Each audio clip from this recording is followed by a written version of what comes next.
வணக்கம். Media one Tamil web news வாசிப்பவர் லலிதா ரவி.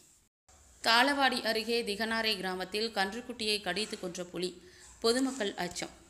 ஈரோடு மாவட்டம் சத்தியமங்கலம் புலிகள் காப்பகத்தில் மொத்தம் 7 வனச்சரகங்கள் உள்ளன. தற்போது கடும் வறட்சி நிலவுவதால் வனவிலங்குகள் வனத்தை விட்டு வெளியேறி விளை நிலங்களுக்குள் புகுவது தொடர்கதையாகி வருகிறது. இந்நிலையில் தாளவாடி அருகே உள்ள திகனாரை கிராமத்தைச் சேர்ந்த விவசாயி கணேஷ் என்ற சுப்பிரமணியம் தனது தோட்டத்தில் மாட்டு கொட்டகை அமைத்து மாடு கன்றுக்குட்டிகளை வளர்த்து வருகிறார். இந்நிலையில் இரவு வனத்திலிருந்து வெளியேறிய புலி சுப்பிரமணியம் தோட்டத்துக்குள் புகுந்து அங்கு கட்டியிருந்த மாடுகளை தாக்கியது. இதனால் மாடுகள் மிரண்டு போய் கத்தியதால் அங்கு கல்லுடன் கட்டியிருந்த கன்றுக்குட்டியை கடித்து இழுத்து சென்றது.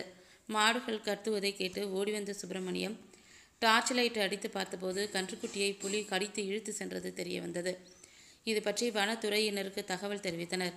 தோட்டத்தில் இருந்து 200 மீட்டர் தூரம் வரை கன்றுக்குட்டியை இழுத்து சென்ற புலி அங்குள்ள வரப்பு பகுதியில் வைத்து கன்றுக்குட்டியின் உடல் பகுதியை தின்றுவிட்டு காட்டுக்குள் சென்றுவிட்டது. அங்கு வந்த வனத்துறையினர் புலியின் கால் தடத்தை வைத்து வேட்டையாடியது புலி என உறுதி செய்தனர். கன்றுக்குட்டியை அடித்து கொன்று அதன் உடலை சாப்பிட்ட புலி மீண்டும் ஊருக்குள் வர வாய்ப்புள்ளதால் பொதுமக்கள் அச்சமடைந்துள்ளனர். வனத்துறையினர் பாதுகாப்பு வழங்க வேண்டும் என பொதுமக்கள் கோரிக்கை விடுத்துள்ளனர்.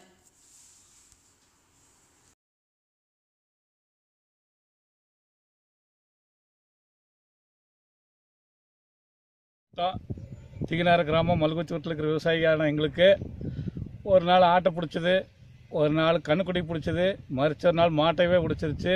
இந்த புலிக பண்ணுற தொந்தரவு எங்களால் தாங்கவே முடியலைங்க. ஃபாரஸ்ட்கார கூட சொல்லி இந்த அகழி கொஞ்சம் அகலமாக கர்நாடகத்தில் எடுத்துருக்கிற மாதிரி எடுத்து கொடுக்கணும்.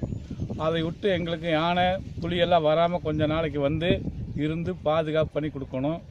இது விட்டால் எங்களுக்கு வேறு வழி தெரியாது. விவசாயத்தை விட்டு எங்களுக்கு வேறு எதுவுமே தெரியாது. விவசாயிகளாக எங்களை என்ன பண்ணணும், நீங்கள் காப்பாற்றணும். தமிழ்நாட்டோட முதுகெலும்பு விவசாயம்ங்கிறாங்க. ஆனால் விவசாயிகளே முதுகெலும்பு இல்லாமல் போயிட்டோமே, என்னங்க சார் பண்ணுறது? இந்த ஃபாரஸ்ட் பக்கத்தில் பூமி வச்சுட்டு நாங்கள் வாழ்கிறதா சாகிறதா ஒன்றுமே புரியல. எங்களால் வாழவும் முடியல. வேலை தேடி வேறு பக்கம் போனாலும் முடியல. இருக்கிற தோட்டங்காட்டையே வச்சுட்டு அவங்களே புலி வளர்த்திக்க சொல்லலான்ட்டு இருக்கிறோம். எல்லாம் இதுக்கு பார்த்து ஒரு முடிவெடுத்து அரசாங்கம் அதிகாரிகள் எல்லாம் சேர்த்து தகுந்த நடவடிக்கை எடுத்து எங்களை எல்லாம் காப்பாற்றி தருமாறு கேட்குறோம்.